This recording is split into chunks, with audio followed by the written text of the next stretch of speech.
Hi there, this is Erica, and today I am reviewing a Raclette grill, and we are going to be making salmon with dill on the Raclette today. I really like this so far because it wasn't super complicated to put together. This came in not too many parts. It comes with these two grill plates. This one is a little bit deeper, so it's used for like things like eggs, or maybe you could put your sausage on there. And this is a grill stone, so this has a lot of other varieties that you could do. It comes with these really cute little square pans. That traditionally you would put the cheese on, the raclette cheese. Today we're going to be using it for the salmon. I do have two other people eating with me today, so I have the 4 going. The requirement before you use it, just as a heads up, is that you let it run for about 10 minutes. So don't go into this thinking you're going to eat right away. Luckily, that most of the recipes I found for this said that you could go in and just cook the meat for a couple of minutes, depending on what you're making. I'm sure there's a variety of vegan or vegetarian dishes as well you could try on this. But for today, we're doing salmon, and it should only take about 2 minutes or so. So, let's give it a go. What I will say for this is that this is a heating element. You do have to be very, very careful. It is a little bit heavy. So if you do have dexterity issues, or you struggle with your mobility a little bit, perhaps unbox it in the area that you intend to cook in. Make sure that the area is completely clear, because as I said, there are heating elements. And let's see what we can do. I'm going to try to be really graceful with this, but we'll see what happens. Alright, so all you have to do here, and I'll try to get it, this is a little bit messy, is you've got your salmon or whatever meat you're using. You put it inside this little dish, or this little pan, and it suggested that you add some of the sauce. I'm using crema for this, mixed with dill and lime juice. And it's suggested that you let your crema, or whatever element you use for cheese, sit out for a minute and become room temperature, because you don't want your cheese to curdle. Fun facts. I am not by any stretch a chef. So this is just me solely giving you advice based on what I read. Trial by fire here. We're just putting in the salmon, and we're adding a bunch of the cream, the cheese. And I'm very excited about this, because these are all items that I just really enjoy, to be honest. I've gotten to where it is starting to fill up quite a bit. It's about halfway right now. And we're just going to put a little bit more, because that's what we did with the other ones. Again, not an expert. This is something I've always wanted to try. And I think that's probably good enough. So we're going to put that sucker in there. And we'll just do one more, because you know what? If it turns out good, then we have more. Cool. Alright, so we've gone ahead and we've done our very last one of all these little skillets. And let's see how the first one's going. It's doing pretty good. Now, I'm going to try to show you here. We have here the knob. It goes from XAM to M, and you're going to want to set it to about here at first, just to gauge how hot that's going to get, and kind of go from there. and test it as you go. Because if you don't, that little light isn't going to come on. And if the light doesn't come on, that means that your stuff isn't cooking.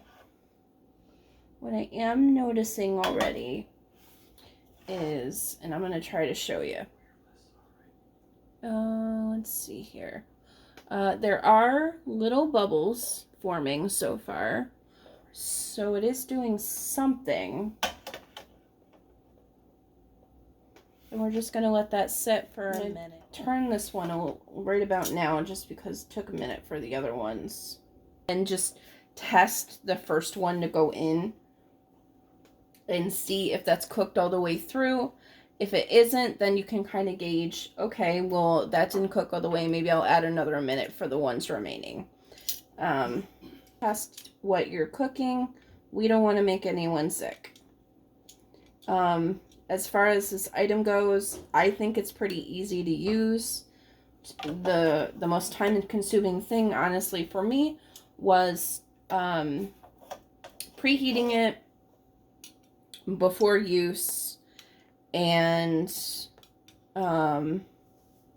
honestly just marinating and putting together the recipe before you cook it was the most time-consuming for me. This is really easy. These little pans are adorable. I'm having a really good time with this. So far, I would suggest it. There are a ton of safety precautions in the instruction manual. Please make sure, for the love of Pete, to read it. Make sure that you keep your family safe, or you keep yourself safe. Keep your animals safe. Whatever situation you're in. But so far, I'm not having trouble with this. Nothing is very, very heavy except for the element itself. And so far I haven't burnt myself. So trying really hard not to jinx myself. We'll see. I'm going to give that another 2 minutes or so. What I might do to try the top going forward is I may try to put eggs on this, eggs and sausage, and see how that goes. I think honestly that would be really easy and tasty. I have a hard time using the stovetop because I am in a wheelchair and everything is up high. The range switches are not always on the front of stoves. They are very often on the way back of the stove. And that is very difficult for me because you don't want to reach over the top every time you want to turn it on and off, right? So something like this would be really easy for me to use. It seems like it would go a lot quicker because it does get pretty hot on the lever or the dial over here. So I think that first one, we're going to take a gander at it and see how we're doing. Let's see. I think that this looks fairly good. It doesn't look totally raw. And it is starting to turn that like very light pink that you would expect from salmon. So it really is very quick and again very easy. When you are done, please make sure that you unplug it from whatever outlet you have it plugged into and allow it to cool down before you do anything with it. Do not touch it. Do not put water on it. And be very, very cautious if you were to put oil on it. This is a fire hazard and things could very easily go south.